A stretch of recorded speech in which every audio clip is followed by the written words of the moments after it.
yeah. It's Kool-Aid, man. But root beer.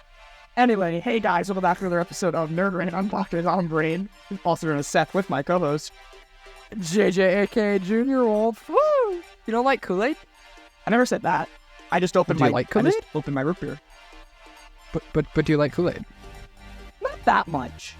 No? No, I've been getting away from a lot of like that really artificial sugary tasting drinks, like juices like that. And drinking soda, the really artificially sugary soda. It's not all artificial. I mean, you get a lot of it, you can get like cane sugar. Yeah. Well, I got my Mountain Dew Voodoo Ugh. again. It's terrible.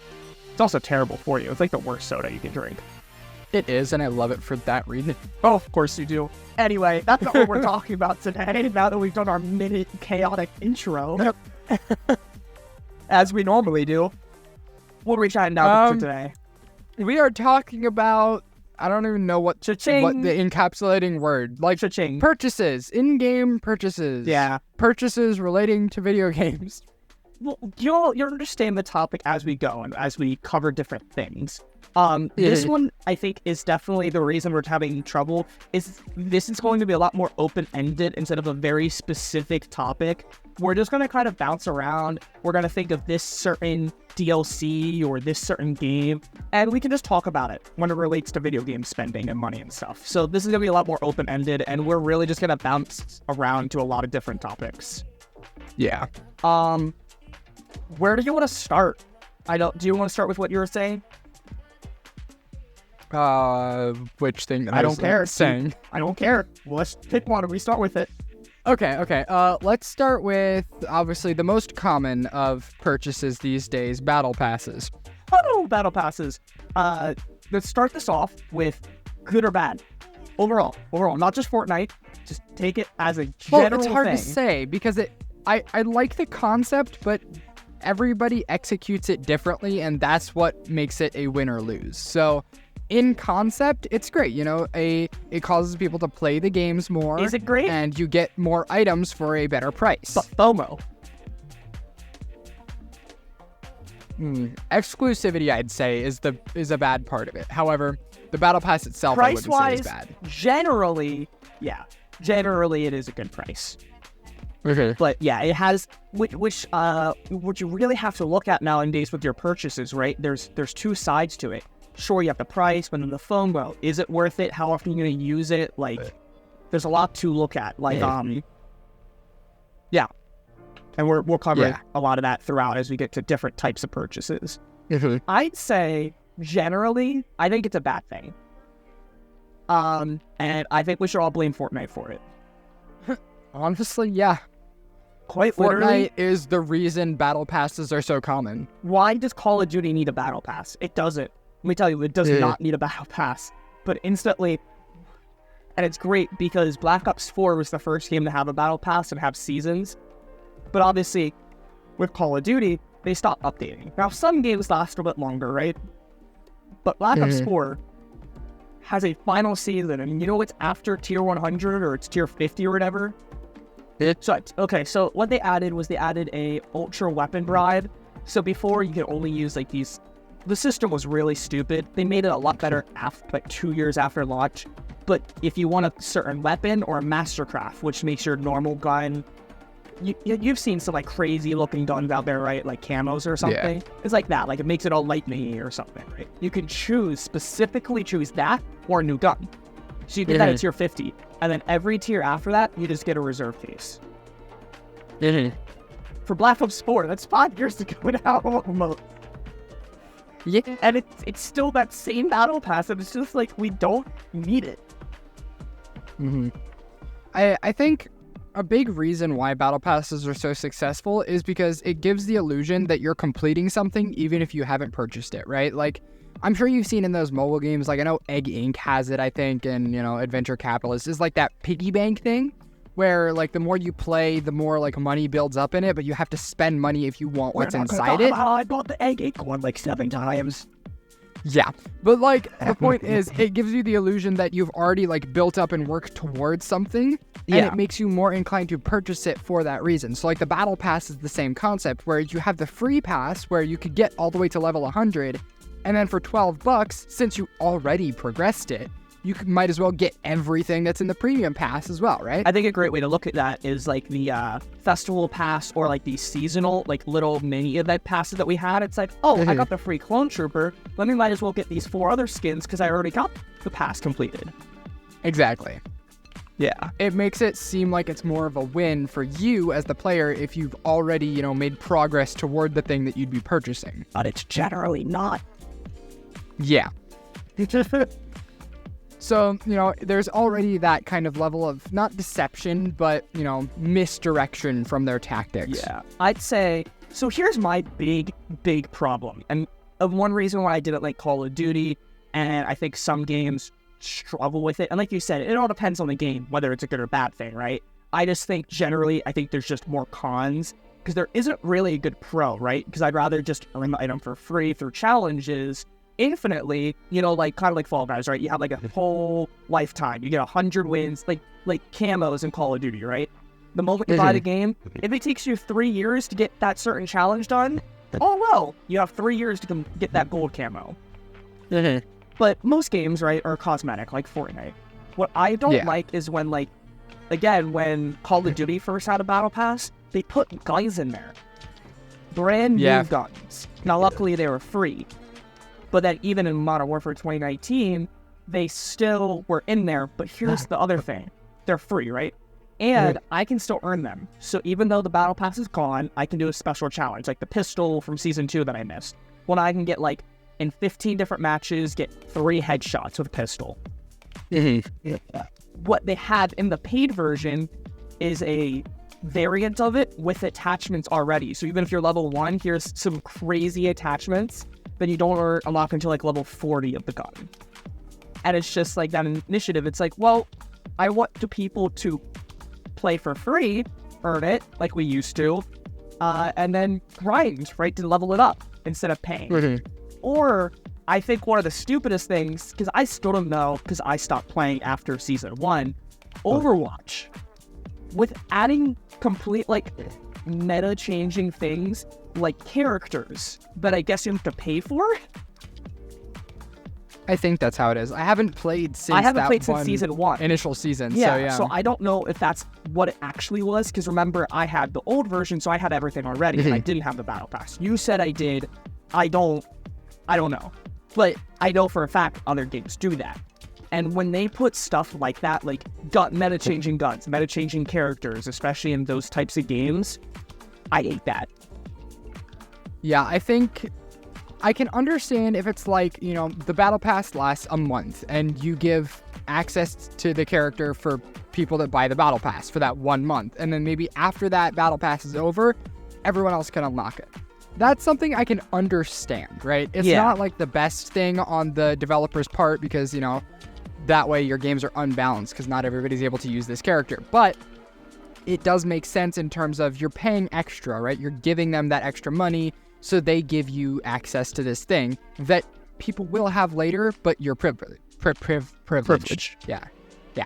But I can understand doing that, but when it's like making it truly exclusive to a battle pass, so you have to either buy the battle pass and progress to that point or spend money on a bundle after the fact, that's dumb. And when it changes, like Overwatch, right, that's a very strategic game, and those types of things can change the entire pacing of a match. Like if the other team paid for this, right, spent like $30 on this thing, well, you might literally not stand a chance because it's so overpowered.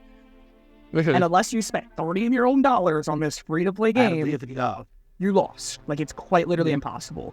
Like, what if I am the coach of an esports team, and I am, like, trying to teach my players how to do certain strategies, but, here comes this character that this guy paid to, you know, unlock instantly that we haven't prepared for. What are we gonna do? Yeah. We have to pay to then learn that character and how to use them and how to counter them in order to, like, not even play as them, just to be able to have a chance in this competitive fashion. And that's the big thing, like, competitive, right? Like, obviously Call of Duty isn't super competitive, But when you have to like fight against someone on the other team that has a ray gun because they spent money, I'm like, bro. Yeah. Yeah. And that's why I like Fortnite's Battle Pass specifically, is because it's truly cosmetic. Like, there is nothing in there that's going to help you in any other way. Back in my day, not for real. I was showing Lexi back in the day, emotes used to make it give you competitive advantage. Like the deep dab, you can like do the windows and stuff, but they removed that. So there really isn't, other than the occasional item that completely removes your audio. Yeah. But since we were talking about Overwatch, do we want to switch into that one Overwatch item that everyone talked about a while ago? You know, the one where it's a little plush and it's a little trinket that you can buy. Oh, yeah. You know what I'm talking about? Do you want to explain this one? Somehow, in-game items, digital items, are more expensive than real physical items in real life. Yeah. It was a little keychain that goes on the side of a gun. You know, like one of those little charms. Yeah. Yep. It was like, what, $12, $13? Or, you know, you could order it from Blizzard themselves for like, what was it, 10? I think it was like not 8 or 9. Like, it was cheap. Yeah. It was a big difference. Like the keychain itself, you could order it from Blizzard for cheaper than it is in the game. You could have it in real life. That makes no sense. It should not be that expensive. It's like the NFT if it's crap. Cheap in real life. Yeah, it's like, sure, I'm paying for this, but it's not even exclusive to me. It's not like something that only I'm going to have. It's not going to have your name on it. Right? Like, it's completely pointless to pay $12 for that. Especially because it's cheaper to buy it in real life. Then at least I have something to show for my money. Yeah, it's... And one last thing to bash, because we have a lot of other types of games and things to talk about. Just another thing to bash Overwatch. We want to talk about... So again, another reason why I love Fortnite. It's $950 for the Battle Pass, and if you buy the Battle Pass and get to tier 100, you can get not only the next Battle Pass, but what is it, like $550 bonus V-Bucks? Yeah. Do you want to explain Overwatch's? There's not enough in there to get the next Battle Pass. So you have to spend There's how like much, 10, maybe 12? 2 or 3 tiers with points in it. So maybe eventually you'd be able to buy the cheapest pack that's like $6 in order to get the next Battle Pass, but it's like $12 every single time. Whereas there is every people Battle Pass that quite literally have never spent $1 in a Fortnite and probably have more skins than your mom. Duh. But like actually, sorry, I don't know why. But actually, like you could not have spent a single dollar been playing season 1 or season 2 when the Battle Pass actually started, and still have every single Battle Pass skin for right now, except for maybe season, I'd say what, maybe season 5 onward, because it took us a few seasons to get enough V-Bucks, right? Yeah. So season 5 through season, what, we're coming up on almost 30 for free. First 5+ years of content. Yeah. That it's also, definitely... don't forget, that also works in Lego, Rocket Racing, and Festival. For free. It's definitely a much more sensible and, you know, responsible way to do it in Fortnite, you know, versus almost every other game. Because only just now, for the first time ever, Call of Duty, your cosmetics now transfer over. And that's only for Modern Warfare 3. When Black Ops 6 or whatever comes out this coming year, those are gone. Yeah. One thing I do want to point out here while we're still on Battle Passes is, as you know already, I've been playing Diablo 4 with my girlfriend, and I'm not buying it has a Battle Pass. I'm not buying that crap. It has a Battle Pass. This Battle Pass is $20 just to purchase. All right, just to purchase the Battle Pass and have access to everything except for, you know, the free items that are usually there. I've been playing straight for 4 days and have progressed. How many tiers can you guess? So how many tiers is a total first? 100. 100? 7. Close. 6. 3 days straight. I'd say it's probably like maybe 12, 13 hours worth of playtime. So, and I have progressed 6 tiers. Question, is it like Overwatch where, like Fortnite again, right? You can play all these different game modes and progress, whereas Overwatch, you had to do the challenges. I know there's like seasonal like challenges or something. Or is this the type of thing where you have to once you complete the campaign and you're doing all this extra stuff, you might progress faster? Like it's so I'm thinking, pretty sure I'm thinking that is a lot of what it is, because a lot of the stuff is area based. Like you have to go to this area and beat this like boss while it's there for the 10 minutes. Because I know Diablo 3, the story content is generally after the campaign. Or something. Yeah, it like seems the like to adventure complete mode the or pass, something. it very much recommends you just skip the campaign and go all around and do the quest for that. So that might be So why. I imagine I'd progress faster. But here's That's the still other stupid. thing, right? That's still stupid. Even but- if I am just a casual player and want to play the campaign or just, play the game itself but still work towards the battle pass, guess how it is how much it is to buy a 1 tier? 300 300 what? points. I know that's points or something. Of their currency. I don't think it's 300. No, I think it's closer to like 800 or 1,000. Yeah, so if I wanted to move up, I think it's like 20 tiers away is the thing that I want to get. It's not even like the end of the battle pass. I would have to spend $50. Damn. $50 to get 20 tiers. That is outrageous. And the little packs in the shop that are, once again, just cosmetic items, like armor packs or like weapon skins, stuff like that. Those are like 2,000 to 3,000 like silver coins or whatever their currency is. And that is once again like $35, $40 Oof. Quick for question. a skin. Because I might make you feel bad. How much did you, because I know you recently bought Diablo with Lexi. How much did you spend total? On Diablo 4? Yeah. 30, 40 bucks? Both of you, like to buy the game. Yeah, 30, 40 bucks. Each? No. Really? What Yeah. sale did you get? I don't know what sale it was, but it was on sale. And it's I also just on- share my game with her through my like home Xbox console thing. She's able to play my games. So I only had to purchase it once. So you only spent $15 a person? 15, 20? I mean, if you want to divide it up that way, I bought the game once for like 30 bucks. Okay. Because I bought it on sale and I was about to be like, I could have spent $60 and got 20 tiers and a battle pass. Oh no, I bought that was the like ultimate edition. That's what I'm saying. Like I could have spent, which is still cheaper because that's what, like 100. Mm-hmm. I got the 20 You got a tiers. really good so deal then. I'm like tier. I don't know. That's like a 30 something right now. 50% discount or something. Yeah, it's pretty big. Anyway, money, which this is technically part of the discussion of money, so it's not that far off the podcast topic. But anything else? What was that other one you want to talk about? What other one? I don't know. You mentioned one earlier, and then one before we started. I said the advertisement thing. Advertisement. Do you want to talk about advertisements then? Sure. So, games these days, a lot of them will have either on like the main menu page or just in menus themselves, advertisements for things that you can purchase in the game.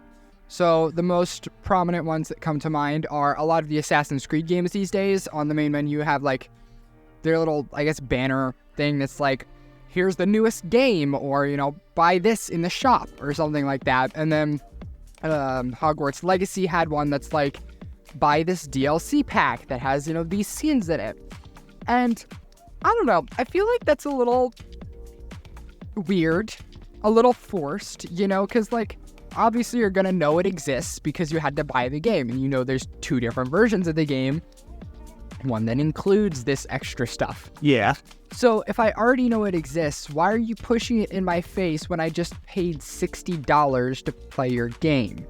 I think another great example is Call of Duty, how even because they changed it, right, to have that HQ thing, you quite literally can't get away. I remember Modern Warfare 3 was announced. It was like a little bit after the beta, and it was on pre-order.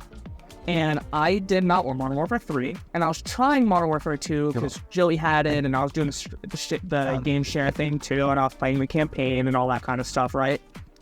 And I also wanted to go back and play 2019 because I didn't mind 2019, and I couldn't. I plugged the disc in because I still was my PS4, right? Plugged the disc in because that's what I had. You plugged the disc in? Plugged the disc in. I insert the disc. There you go, buddy. I insert the disc. And so what happens is I had to download everything. And it took a while because it forced me to download Warzone. Well, I don't want to play Warzone, but oh well. I downloaded it. Guess what I could have opened when I got in? Modern Warfare 2 or Warzone. With my Modern Warfare 2019 disc. But wait, it gets better. Because guess what happened when Jaden joined? I'm like, yo, Jaden, invite me. Because I have the 2019 disc in the console. Does that mean I have the game, JJ? You would think so. Probably. However, I did not own it. And because Modern Warfare 3 was so forcefully advertised, I quite literally could not access a menu in this HQ because they want you to either play Warzone, play the new one, or pre-order the one coming out. There quite literally was not a spot for 2019. Wow. I like Call of Duty, the old ones. Everything after Black Ops 4, you can bash all you want, JJ, and I really don't care. It's bad. Yeah, I will say one thing that I was very entertained to see that happened recently is Ubisoft apparently, people theorize they were testing this feature, but they say it was like accidentally enabled by a bug or something like that. But apparently, they had it enabled for like a solid few hours that when you opened a menu in the game, like a map, you open your map, an ad would pop up for like one of their other games. So like you go to look at your map real quick or like select a quest. It pops up an ad for the next game that you have to dismiss before you can look at your map. And the amount of hate and backlash they got for this online was hysterical. That sounds hilarious, though. It really was. Like, I was like, there's no way they could keep this. Like, they would have no business on their next game if this stuck around. Bro, this is like that Unity change. And keep in mind, this was not just like their newest game that had this feature. This was like all of the Assassin's Creed games up to like 7 to 8 years ago. So like every game practically they had? Most of them, yeah. Are they turning into EA? It was open wild. Item shop, spend 30 cents. Bro. Yeah, so they immediately disabled that and were like, sorry guys, that wasn't supposed to be enabled. That was just a bug. We're actually testing this for like, a main menu screen or something in our launcher. That's not something that you can mix up. Like you literally cannot that's not how code works. That happen. That's not how code works. You can't have third party like application like advertisements randomly in game. That is something that you have to forcefully in because that is a whole set of code that should be separate. So they immediately disabled that and are probably never going to enable it again based on what happened. So that was entertaining. When did that happen? Oh gosh, that was a couple months ago. Maybe I was in summer camp. Yeah. Because I don't remember that. Remember the Unity. Don't remember that. Shit. Well, dang. That's unfortunate. Yep. Anything else? Other than that, it's annoying that they force a $60 game down your throat after you spend $60. You know, that's a good segue into, especially if it's a paid game, buying ad-free on, like, mobile games. Yeah, that's annoying as heck, I will say. I think it really depends on the game, because a lot of games, if it's a premium game, won't have ads, right? Like, if it's a game that you buy outright, like, even Geometry Dash, like, $2-3, no ads at all. Like, that's the only purchase you're ever gonna have to make, and there's no ads at all. Yeah. A lot of games are good like that, and obviously it makes sense because ads are how they make money unless you purchase something, so it's reasonable. However, when literally every 5 seconds there's an ad, and then you follow that up with a pay for no ads so that these stop. It's like Spotify Premium. It's like, want to break from the ads? Spend money, or you're going to get more ads to stop getting ads. But like, yeah, because like some games are it's annoying because I like playing and like messing around with those goofy games, you know, like the ones that you just scrolling through TikTok or Twitter, and it's like the same basic game, and I play them sometimes. But then it's like I want to exit out of the level, ad. It's like, no. What's kind of annoying, and I wish I get they can't do this. A lot of those games also have upgrades, right? You can get like 2 times money for an hour if you watch an ad. Can I like just get that boost if I just click it and not watch the ad? Spending money. But yeah, it's like even with ad free, most of the games you're still going to be watching ads. Yeah, it's a little annoying, but once again, when it comes to mobile games, you can get off a little bit easier. Yeah. Do you know of any instances where a non-mobile game has had like an ad-free version or anything like that? Like a PC game maybe, or... I don't know about games, but like, I mean, even media. Like Hulu.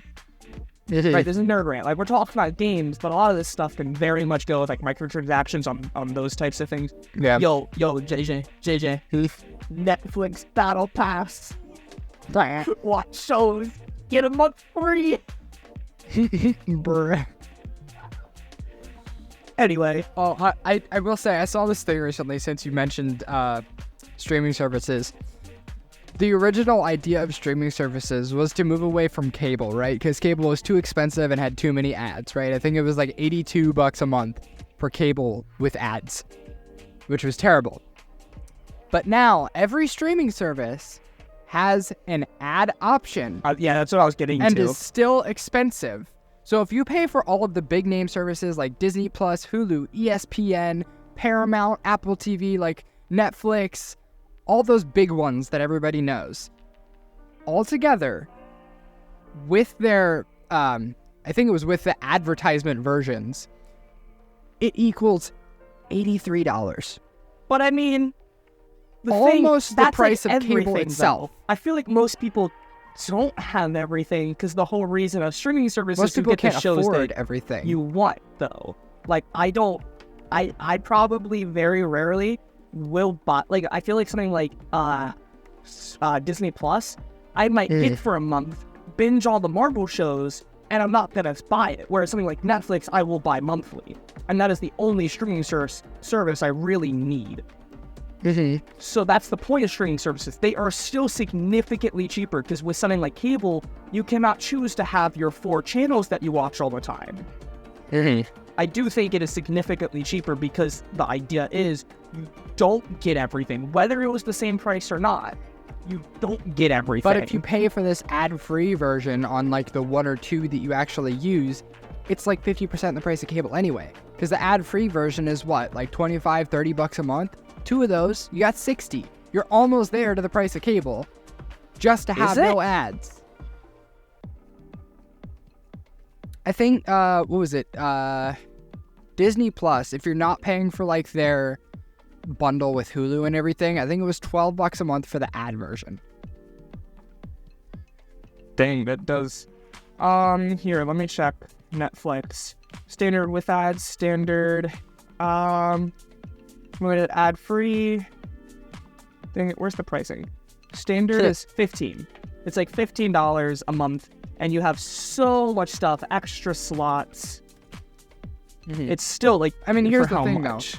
For something like Netflix, it's closer to cable because, right, there's a lot of stuff on there you could not give a care about. Like, there's so much content that you just don't want to watch. But, you know, you pay for it for those few things that you do, which is similar to cable, which is like, I pay for this so that I can watch the few channels that, you know, have the shows that I like to watch every Monday night, you know? I mean, maybe. I mean, and there's Disney Plus especially, yeah. I'd say, is becoming closer to that because they are doing the thing that cable does where, tune in every Monday at 7 o'clock Eastern for your new episode of Percy Jackson or, you know, Marvel X Do you show, not like you that know? weekly thing? I think it's cool because it builds community, but it's just going right back to what cable was. So, like, I saw a lot of talk. This is a nerd rant. We're allowed to talk whatever we want. Let's take a few minutes and talk about this because I think this is just kind of interesting. Because I saw a lot of people in this one server were talking about One Piece, right? And I feel like there's so much enjoyment, and it's completely different worlds, right? Because a lot of people right now, One Piece, especially after live action, people are binging it. especially COVID, right? People are binging it. But when you were there weekly, especially when you're reading manga too, you had that entire week where you're making theorizing like the manga, and I was trying to think. You're making theorize. I was trying to figure out where I wanted to go with that sentence. This is why you don't think out loud, people. Think in your head. But like people would theorize every week, and there'd be so much enjoyment, and that lasts longer, right? Whereas One Piece live action, though it was big for a while, imagine if that was split up every week, and now you had 3 months where this huge show was making these numbers because it's every week. Whereas you dropped it. I think a great example is JoJo's. That's another anime. You've heard of that, right? Yeah. That dropped in Curse, which is something that anime does. It's like 12 episodes, or it's different. So it dropped the first half of the season, right? And instead of doing it weekly, they randomly dropped the second half. And this one guy I watch who says he is a JoJo's fan, and he loves JoJo's. He's caught up on the manga. Didn't realize it dropped. Because there's no community, right? Nobody's talking about it. And because people are at different paces, it's like, oh, I'm going to binge the first 5 episodes, then I'm going to finish it the next day. Or when it's weekly, everyone is on that episode, and you can kind of know when you're going to that community thread on Twitter or something. It's the new episode that came out this week. Yeah, I will say I really enjoyed theorizing with people when WandaVision was around. You know, that weekly WandaVision episode was out, and people were theorizing about Mephisto coming back. Yeah. It was really fun in that sense to like talk with people and see what happens next week. Like, I really enjoyed that, but I think they've gotten it to a point where there's nothing to really theorize about for a lot of these anymore because... Oh yeah, that's not like every show, right? Like not every show's gonna have the amount of lore, and like every frame is gonna have some kind of hidden relevance or something like WandaVision or One Piece. But the argument is, I think, also just the community of just whether they're theorizing or not, there's still community. Let's talk about this cool moment from this week's episode. There's still like a community. But I will say the thing that made WandaVision special, I would say, is the fact that that was like the first time that Marvel did that, right? Yeah. Now we have all of these Marvel shows that all released in this fashion. It's like, well, there could be another Marvel show that actually is like a big hero, but nobody's really going to care to talk about it because, you know, it's just another one of those things that's releasing gradually, right? Like, there's so many, there's such a big quantity of them that it's just not something people care about. Yeah. But yeah, it definitely depends on the show, but I get what you mean though. Like when stuff like that happens, the first time it's cool, but then it kind of loses its effect. But yeah, mini tangent. Mini rant, come on. That was such an easy like reference right there, and you just like, you ruined it. You ruined it. Are you mad now? That was my goal. Good. Fortnite emote. Anyways, back on topic. We talked about streaming services. Do you want to talk about this? What? Just heard my parents say something. You said something. I said something. That was too much information. Well, but what did you say? I said microtransactions, like item shops and stuff. I was gonna say if we were talking about subscription, like streaming services. Do you want to talk about subscriptions? I mean, yeah, we can do that. Segue into that. Something like we can talk about PlayStation / Game Pass, and we can also maybe talk about Pro. Where do you want to start? Because there's a lot of different subscriptions when it comes to gaming. Well, I have a list here actually of subscriptions on Xbox. Don't worry, I didn't like prepare this, but I thought on Xbox here they actually have them all laid out for you. The ones that they have like integrated. So this isn't like all of them, but this is some of the bigger ones that people may know. So obviously outright we have Game Pass, right? Yeah. The typical Game Pass, which never heard that. PlayStation, what's PlayStation's equivalent like? PlayStation Plus. Called? Just PlayStation Plus? There's like levels. The highest one's like Premiere or something. I don't know. I forget what it's called. Yeah. But yeah, we have those. Xbox obviously has, well, I guess more so had Gold, but Game Pass now has like your console Game Pass Ultimate, and Game Pass Core, which is like their lowest tier. But I feel like this is a really good picture of what a gaming subscription should be. is like I'm paying $15-16 a month, and I get 200 plus games. Some of them stay for a very long time, those usually being the like AAA games, like Ori games have stayed for a long time, Halo games are probably permanently on there.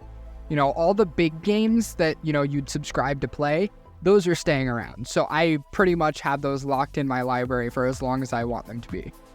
But then, you know, you also have your smaller indie games on like a rotating schedule, right? Some of them leave, but some of them enter. So you get the time to play a game, and then they swap it out for another one that you might be interested in, right? Yeah. So while, you know, it's not me outright purchasing every single one of these games, I still get to try them, and they still earn money based off of my subscription.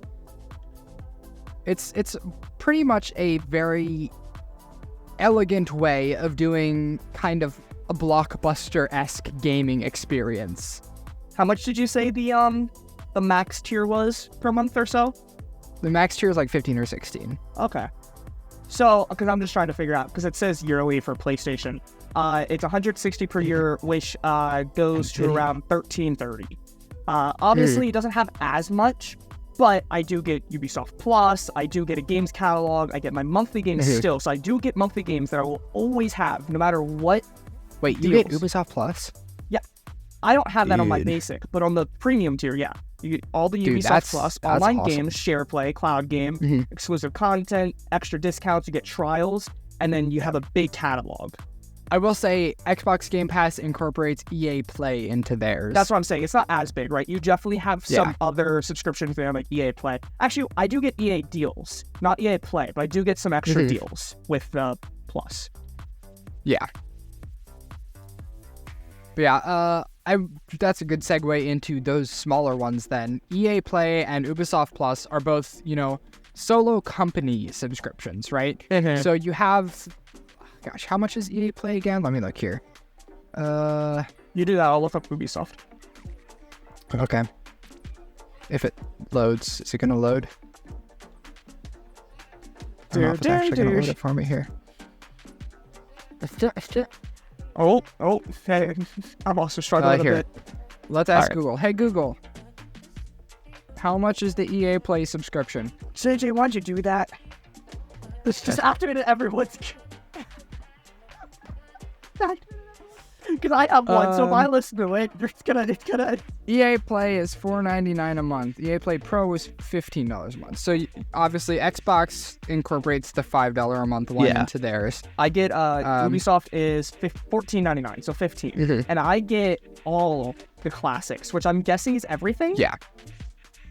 EA Play Normal incorporates a lot of, like, you know, their bigger games, like Battlefield games are on there, Crisis games, Dead Space games, Dragon Age, some racing games. It Takes Two is on there, and that's a big one. The Plants vs. Zombies games, The Sims, Star Wars games, you know, all those are on EA Play, and I could download those whenever I want. EA Play Plus, I believe, is every single game EA has ever produced, plus some DLC content for a lot of them as well. Yeah. And I will say, it's harder to do it with a solo company because they don't have as much at their disposal, right? For the same price as Game Pass, offering up all the games you've ever produced still will not equal the amount of games on Game Pass, and you won't have that, you know, constantly cycling game. Like, they're not going to be releasing, like, a brand new AAA title every month. Whereas with PlayStation or Xbox, you're going to be getting, what, like 3, 4? You're going to be getting the new titles the day they drop. The entire $60 with DLC content at launch. For free, practically. So, yes, while EA Play is really good if you are a fan of EA games, it's hard to do because they produce so many different games, right? Like, Battlefield is nothing like Bejeweled. So, if I'm subscribing to EA Play for, you know, I really liked Battlefield 2042, which I don't think anybody actually liked. But, let's do Battlefield 1. Let's do a game that people might actually like. Battlefield 1. Battlefield 1. If I subscribe to EA Play for Battlefield 1, I'm probably not going to have any interest in, I don't know, Dirt Rally 2.0 or Feeding Frenzy, you know? So I'm alright. It's harder for them to do because there's just not as much there. So I'm not really in support of the price point of those solo company ones. I think possibly at most $8 a month is plausible. But And here's you the- don't have to yeah. include that DLC either, because, you know, a lot of these are ones that have microtransactions, like Need for Speed, I'm sure, or like, I don't know, what's another good one? Like, Garden Warfare, you know, those ones all have those tiny little microtransactions that really won't mean anything. those item shop, not Yeah. the item shop, the loot boxes, like Garden Warfare has the card packs. So, like, instead of including, like, one DLC for that game, just bring your price point down to $8 and, you know, I don't know, give people discounts on some of those in-game stuff. Or even just, like, I know Game Pass Ultimate has, you know, their promo codes that they give away every month. Like those free mobile games, right? Like, use code 88 and you get 800 free draws, like on Plants vs. Zombies. Here's a free legendary, like, card pack. Yeah. Or, like, you get one every month with your subscription. Every game, you get a free pack or something. Yeah, so, like, do something like that, and it would make a lot more sense and be a lot more worth it for people. Because, like, even if, you know, I only am subscribed for Garden Warfare, I now have access to all the Garden Warfare games, and in each one, I get gear every single month.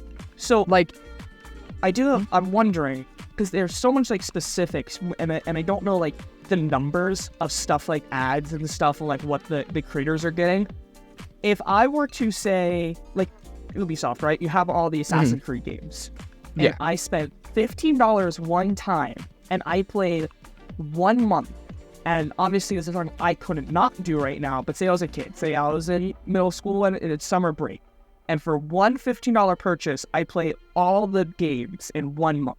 Obviously not 100% complete.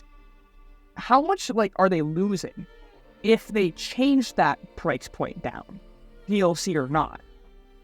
You know what I mean? Like, it's hard sometimes because we don't know the specifics. Like, how much money are they you also really have to making? think, though, like, it really depends on their audience, right? Like, obviously, you said if you were a kid, you'd have that kind of time, but most people that are going to be subscribing to this kind of thing aren't kids. They're people with actual jobs, or, you know, people going to college that, you know, have to be up and about and can't play video games all day.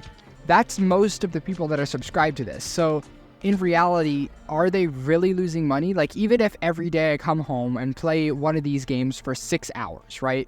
Like, that's a lot of time, and I wouldn't have time left for practically anything else, but gaming is my passion, blah, blah, blah. If I come home and do that every single day, it would take me months to get through all of the games on the EA Play backlog, right? Actual months, especially the ones that are technically open-ended, completing their campaigns, or, like, putting some extra time into one because I really enjoyed it, 100%ing some games, you know. They'd be making bank off me, especially for a lot of these ones that people only buy when they're on sale, you know? Okay. Like, Valhalla really doesn't sell unless it's, like, $30 or below. Yeah. I see what you're saying, like, now. Yeah. Yeah, they make back that money. I still would be interested, though, to see a lot of that kind of back behind the end scenes of the finances. That's kind of what I was thinking when I first said it, and then I realized we're not going to know that. But it would be interesting because that's a whole other world of gaming. That's and another stuff. reason why I feel like the Xbox and PlayStation ones make more sense, is because not all of the games on there are from their studios. Sure, some of them are, and that helps bring people into the pass itself. But a lot of them on there are like, here, we will give you a sum of money or money over time for how long you keep your game on our subscription.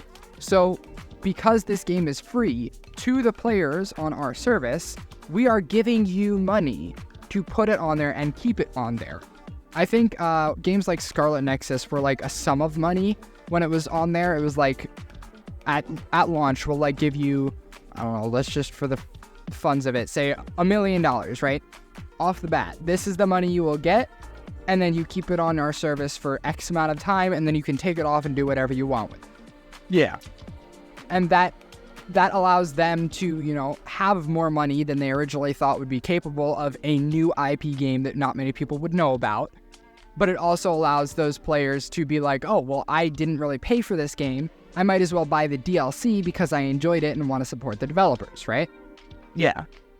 So I feel like it makes a lot more sense in terms of games that aren't their IP, because it encourages the player to be more, you know, eased up about it, and Xbox themselves aren't losing any money by giving people all of these games. Okay. I see what you're saying now. Yeah. But yeah, subscriptions, small ones. Yeah. Then We can now jump into the solo game ones. I do want to quickly mention though one other big thing that like Xbox has is sometimes you get those other bonuses like Discord or Spotify, which I think is a big thing, right? Like just again, I will say multimedia. those are usually only exclusive to if you've never had one of those deals before. Yeah. So like while it's like you get a month of Discord Nitro, it's like unless you've already had like a free trial of Discord Nitro, then you can't redeem this. No, but it still has that. And what happens a lot of the time is my friends give it. Is it?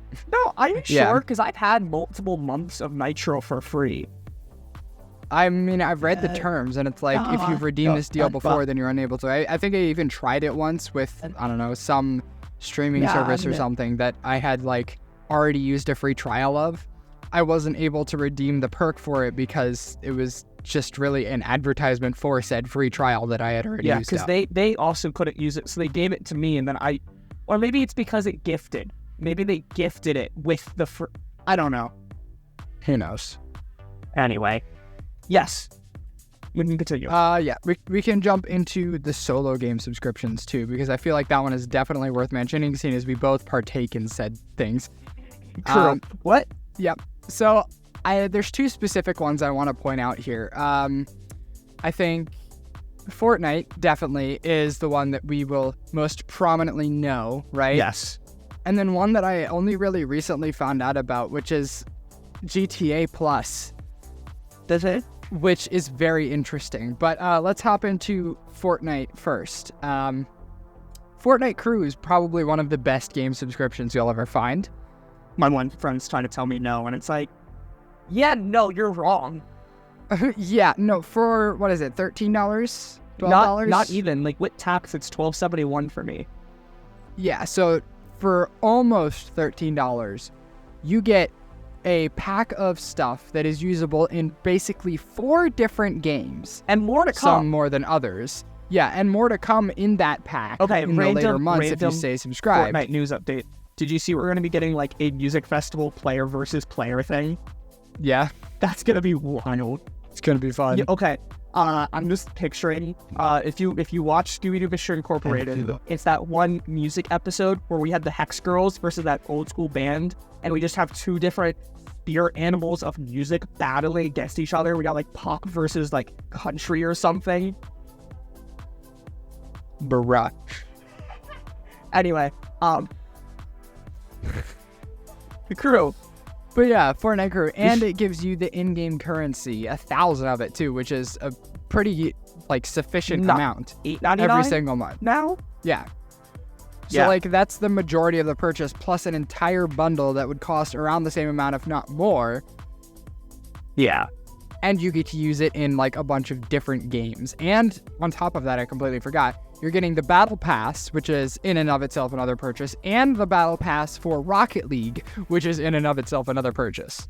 And occasionally other stuff, because we haven't had Spotify, have we? 1 month we had Spotify. Okay, yeah. We had Spotify, but in 2 or 3 different months we've had Save the World as well, which is like another, like, at this point I think it's gone down to like $9, $10, but still, that's 1 month. Let's add it up, JJ. $9 for the crew. I mean, for, here, I'm going to pull up my calculator because we got to do some math. $9 for V-Bucks. Plus, let's say $10 for Save the World, because Spotify we've only had once, but Save the World I can see coming back. We're already at $19. The Battle Pass, that's approximately $. So what is that, JJ? Plus a skin bundle, which we could probably say sells for like 2,500 V-Bucks. Yeah, I was about to say $20 bundle or so. Yeah. So around that. But wait, we also have the Rocket League Pass, which is approximately how much? I don't know. 10? I think like, 8 to 10. Let's do 10. Okay, so we have Save the World. We have Rocket League, Battle Pass, the skin, and the V-Bucks. And occasionally more, right? Because sometimes we get music packs and stuff. $57. $57 worth of content, everybody. Most of that can be used in a Lego mode, a racing mode, a music mode, and Battle Royale, and infinite creative game modes, practically. For which $12.50. Is freaking crazy for the price point. Every month, by the way. And subtract $7 for not having Save the World sometimes. $50 every month, guaranteed. That is insane, especially if you are a heavy Fortnite player. Try telling me that's something not a that great deal. I don't care do. you don't like the skin. That does not detract from the value of you getting a $10 skin. It is insane the stuff you get for that subscription, and they make it well worth it. So I think they definitely win the award for best deal. Oh, I was about to say, we also sometimes get extra styles, right? Like we just had that with Winterfest, the back bling, sometimes summer. And I know me and you have talked about it in our Fortnite episodes, and if you haven't listened to them, you should go listen to them. Here's a little snippet. We were talking, what if eventually we get the festival pass? And if Rocket Racing had a battle pass, we get that with the crew as well. Yeah. It's only going to get better over time, and so sticking with it is definitely something that's going to reward you. And we didn't even talk about Legacy. Yeah. It's a whole The other longer thing. you're subscribed, the more you get. Yeah, the more it's worth it. Crazy. Like at what? In 2 months, we quite literally will get about 18 to 20 cosmetics every month. Yep. For like styles. It's not new stuff, but the styles are practically brand new with some of the crazier ones, like the Galaxy. Yeah. It's wild. But talk about GTA now? Because if they want to listen more about it, where can they go? More about our They can go rant? listen to our other Fortnite episodes. On Spotify, plug. YouTube, iHeartRadio, Amazon Music, Apple Podcasts, all the different things. And if you want to chat about it, you can join our Discord, which is Yep. on our link tree. Yep, Link you in can the find our description, link tree wherever you're on listening to it our right now. medias and descriptions. Yep. Anyway, there's our shameless plug. Continue to GTA. GTA Plus. So I only recently really found out a bit about this one. Let me see what the price is here. This is another one that's kind of incorporated into Xbox's menus. You don't get it with anything, but you can subscribe to it through Xbox. It's $6 a month, right? Okay. And you get access to all of the GTA games, from what I understand, and you get benefits for the online game.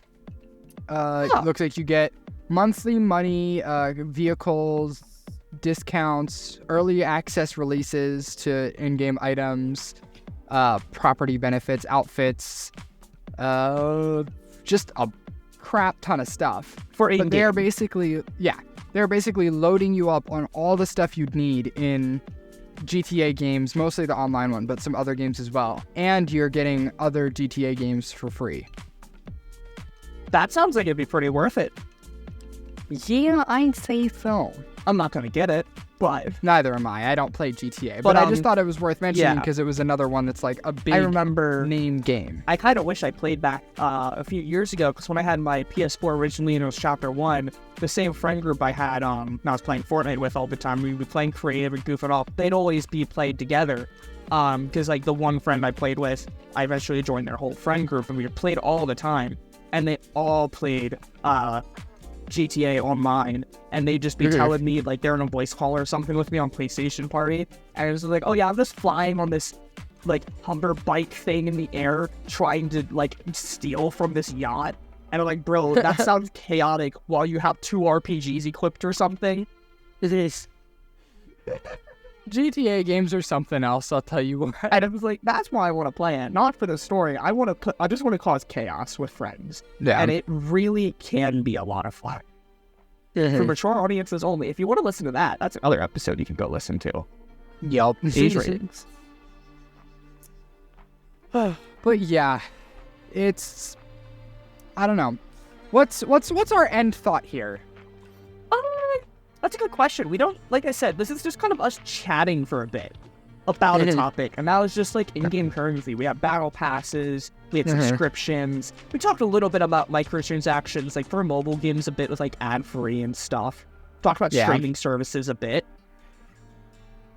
I don't think we do have one because we also were saying, like, kind of like with the subscriptions and stuff, it's like, there's no one that it really hurts or benefits. Because guess what? It's the real world now. Everything takes money. So they need to make money somehow. And why not take all these extra monthly benefits for subscriptions or this and that? Because they're making more money, and the more money they have, theoretically, the better game you get. Yeah. Or, hey, you like this game a lot, let me support the developers so they will want to make the game better and bug fixes. But I get a cool cosmetic, like a really cool skin in Fortnite or Call of Duty, like what's her, Nicki Minaj. Yeah. So, I don't think compared to some episodes, we have like a really big downside, other than maybe certain types are significantly more annoying or something. But there's not really a downside. Like those mobile games, they want to make money, so they're just throwing ads. They're making money that way, and it's a free game that I can play. Yeah. It's not like I'm spending money for a AAA title. I'm spending $0 for a pretty basic but somewhat enjoyable experience. Gotta deal with ads. Yeah. So none of these it makes things sense, are and really it's not a bad. horrible thing. It's just when they try and force things after you've already paid Or so that like really the becomes the issue. advertisement, or like, yeah. Yeah. Like buying a nice smart TV and then quite literally not being able to go to the menu without looking at ads. That's... Yeah. I should not have a subscription to my Roku TV. I already pay for Wi-Fi to use the Roku TV. Yeah. How about you? Would you agree with that? Like, we don't really have a end goal, and I think that's good. Because we've had so many negatives. Yeah, I'd say there's no real final thought here, I guess, because like you said, this is just kind of a discussion about the topic, and while I think there are definitely some things that could be improved upon, this is an ever, evolving kind of concept, because this is really only a past, 10 years kind of thing, Like right? free-to-play, right? Like, that was yeah. not a thing way back then, right? You had to pay quarters to play anything. You had to keep paying quarters to play your arcade machines. Yeah, so, as of now, this is still something that's evolving, and while I think a lot of them have found their footing, like PlayStation and Xbox, they've become... I think they started out pretty different, but now they look a little closer to each other because they've both allowed each other to basically show off to each other what concepts work and what don't. And now both of them are able to use those to their advantage, like PlayStation adding those extra tiers. That was something that Xbox originally had, and PlayStation saw, okay, this works, and players are able to customize what they want rather than just having to subscribe to what we have. They were able to take that and make it their own, and now we have something that looks a little closer to each other, but, allows people to choose more so what they want. Yeah, say that, here, let me quickly go back to the website with, the PlayStation one, right? Because there's different tiers. So if I go to, hit the back arrow, oh, now my phone's gonna not load. Wi-Fi just said no. So say that I don't want all these old school subscriptions. I just want the trials. Well, I can spend $3 more a month, and I get some trials, I get some classic PS1 games, and I get online, and with every tier, you get a guaranteed 2 to 3 games for VR, PS4, and PS5. It lets you pick and choose. I think it'd be cool for Xbox if they did tiers where you can quite literally... almost like you're ordering something. Can I order my monthly subscription? And you can click and choose. Say that you don't play any EA games and you have no interest. You can get the ultimate tier without that, and it reduces the price by $1. Kind of like ordering a sandwich without tomatoes. Yeah, I think that would be really cool to really let you pick and choose. You're still spending the same amount of money, because you're not going to do that. You're going to waste the money. They're not going to be earning any money because they're not getting playtime on those games. So it's really lose-lose, right? Will that really hurt anybody to have those tiers? Because wouldn't that only open it up if you can make it affordable and get the games that you want and have more people on Xbox or PlayStation? Yeah, because then if I want online play, but I also really like, the Assassin's Creed franchise, I could add Ubisoft to my roster along with my online play. It'll be a little more than the cost of just having online play, but they're also getting more money from me because they have the option to allow me to just subscribe to this franchise. And with that option, generally it's gonna be getting Fortnite giving you free stuff. I like having stuff. I want more stuff. They're gonna be like, oh, I like having all these games. You're probably eventually gonna get the bigger subscription. That's kind of how it works. If I didn't have college and stuff, I probably would have a higher subscription on PlayStation at this point. But yeah. So I think that'd be... So I think every episode we also say only the future will tell. There's our only future will tell part. Yep. Sandwich We gotta Factory see where this subscriptions. goes. Sandwich Factory subscriptions. And with that, we're gonna end it on that, JJ. End it on the sandwich. Sandwich. Get your sandwich here at Nerd Factory. Bye.